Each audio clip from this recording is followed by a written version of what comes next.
Welcome. I'm Sandra Zelman Lewis, a health services researcher and clinical practice guideline developer. Today, we're going to talk about the methodology used in the World Federation of Hemophilia Treatment Guidelines, 3rd edition, and these slides will cover Chapter 12, which describes that methodology. The WFH Guidelines for the Management of Hemophilia were published in the journal Hemophilia in 2020 and can be downloaded from the WFH website at no cost. My only relevant disclosure is that EBQ Consulting was contracted by the WFH to serve as the guidelines consultant on the development of these guidelines. This slide lists my co-authors and all of our institutional affiliations. Besides myself, there were Donna Coffin, Lucy T. Henry, Sonia O'Hara, Thomas J. Schofield, Maura Sostak, Debbie Hum, Melanie Golub, Fiona Robinson, Mark Brooker, Vincent Dumez, Glenn Pierce, and Alok Sivastava. This 3rd edition advances the guidelines to conform to current international standards. Because there were many limitations in the evidence base, quantitative analyses were not feasible. The trustworthy consensus-based statement, TCBS process, was employed to provide methodological rigor, resulting in reliable and unbiased recommendations that are both evidence-informed and incorporate the expertise of the very knowledgeable panelists. The TCBS process is founded on 5 important supporting pillars, beginning with a carefully constructed panel of experts representing all stakeholder perspectives, including people with hemophilia or parents of people with hemophilia. The systematic and comprehensive evidence review is followed by a modified Delphi approach for achieving panel consensus on the carefully crafted recommendations. This approach is designed to reduce group interaction bias. The transparency of methods and data, as well as a rigorous review process, result in trusted and reliable guidelines. The first of these principles requires a well-composed panel of content experts, patient representatives, and experts in guideline development. The WFH Guidelines Process Task Force provided project oversight, established a priori governing rules for the modified Delphi technique, and conflict of interest goals. The large panel was structured to include multiple medical specialties and healthcare disciplines, broad representation of people with hemophilia, and overall diversity by geography, demography, and socioeconomic contexts. There were overall content leads and panel leads for each chapter who helped to identify the important clinical questions to be addressed in these guidelines and to ensure the patient representatives' voices were always heard. All panelists participated at every step, including contributing to the various drafts of the manuscripts. All training sessions emphasize the importance of each panelist's expertise and perspectives, including the people with hemophilia and their representatives. A patient partner facilitator was charged with providing guidance and support to these panelists throughout the process. All funding was provided by the World Federation of Hemophilia.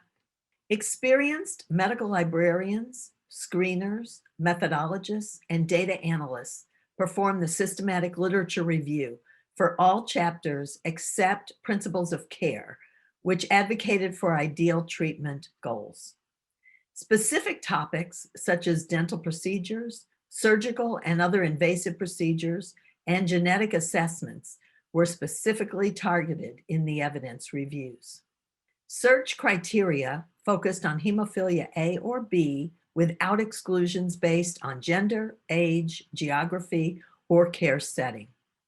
In mid to late 2019, 4 major literature databases were searched going back to the first decade of this century.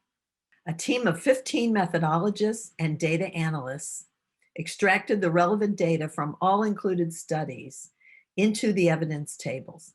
Since the volume and quality of hemophilia research evidence did not support quantitative analyses, no critical assessments were made of individual study quality, and no grades were allocated.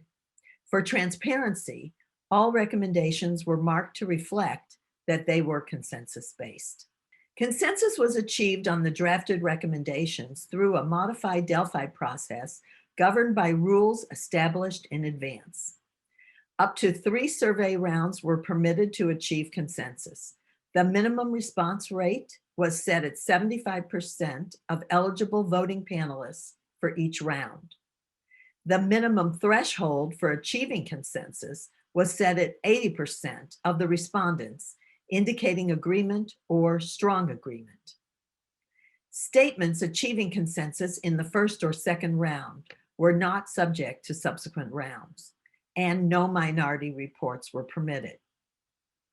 When consensus was not achieved after 3 rounds, a call for future research was made instead of a recommendation. People with hemophilia and caregivers were allowed to opt out when they felt the specific recommendation was beyond their comfort level based on their experience. This happened in 15% of the recommendations. Some recommendations include remarks addressing specific details or patient preferences. These remarks are considered integral to the recommendation and should always be included, even when made computable or in design of clinical decision support resources.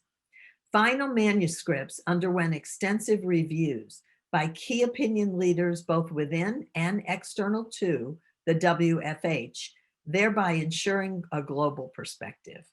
These guidelines received the endorsements of the Asian Pacific Society on Thrombosis and Hemostasis, the European Hemophilia Consortium, and the National Hemophilia Foundation in the United States.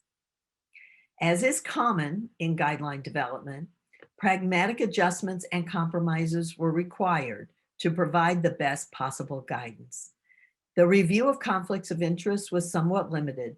Broad scoping discussions informed search elements, and some search dates did not overlap the search dates of the previous edition. In general, retrospective studies were excluded. Other pragmatic limitations were imposed. Dual screenings and extractions, study quality appraisals, and feasibility assessments for quantitative analyses were not conducted. However, this addition represents considerable advancement of content and methodological quality, adhering to current international standards for guideline development using the TCBS approach. As the research evidence evolves, these will become living guidelines, kept up to date with new knowledge and advancements in methodological rigor. These guidelines are intended for a broad audience of healthcare professionals, people living with hemophilia, and healthcare agencies and advocates around the world. They are trustworthy, reliable, evidence-informed, and expert-driven recommendations to inform and empower all stakeholders to improve shared decision-making and treatment. There were no sources of external funding nor influence.